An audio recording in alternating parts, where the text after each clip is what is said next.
After 6 days Jesus took with him Peter, James and John the brother of James, and led them up a high mountain by themselves. There he was transfigured before them. His face shone like the sun, and his clothes became as white as the light. Just then there appeared before them Moses and Elijah, talking with Jesus. Peter said to Jesus, "Lord, it is good for us to be here. If you wish, I will put up 3 shelters, one for you, one for Moses and one for Elijah." While he was still speaking, a bright cloud enveloped them, and a voice from the cloud said, "This is my Son, whom I love, with him I am well pleased.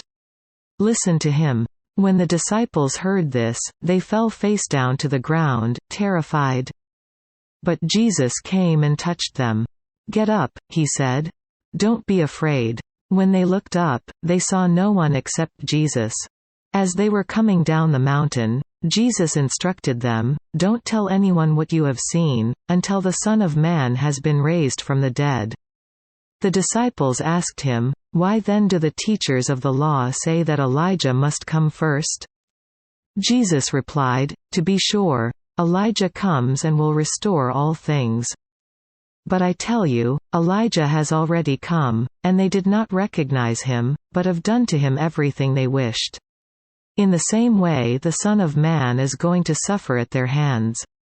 Then the disciples understood that he was talking to them about John the Baptist. When they came to the crowd, a man approached Jesus and knelt before him. "Lord, have mercy on my son," he said. "He has seizures and is suffering greatly. He often falls into the fire or into the water. I brought him to your disciples, but they could not heal him." "O unbelieving and perverse generation," Jesus replied, "how long shall I stay with you? How long shall I put up with you? Bring the boy here to me." Jesus rebuked the demon, and it came out of the boy, and he was healed from that moment. Then the disciples came to Jesus in private and asked, "Why couldn't we drive it out?" He replied, "Because you have so little faith. I tell you the truth, if you have faith as small as a mustard seed, you can say to this mountain, 'Move from here to there,' and it will move. Nothing will be impossible for you." When they came together in Galilee, he said to them, "The Son of Man is going to be betrayed into the hands of men. They will kill him, and on the 3rd day he will be raised to life." And the disciples were filled with grief. After Jesus and his disciples arrived in Capernaum, the collectors of the 2 drachma tax came to Peter and asked, "Doesn't your teacher pay the temple tax?" "Yes, he does," he replied.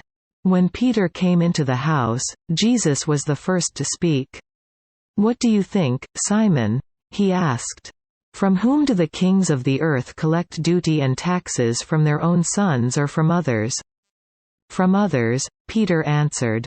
"Then the sons are exempt," Jesus said to him. "But so that we may not offend them, go to the lake and throw out your line. Take the first fish you catch, open its mouth, and you will find a 4 drachma coin. Take it and give it to them for my tax and yours."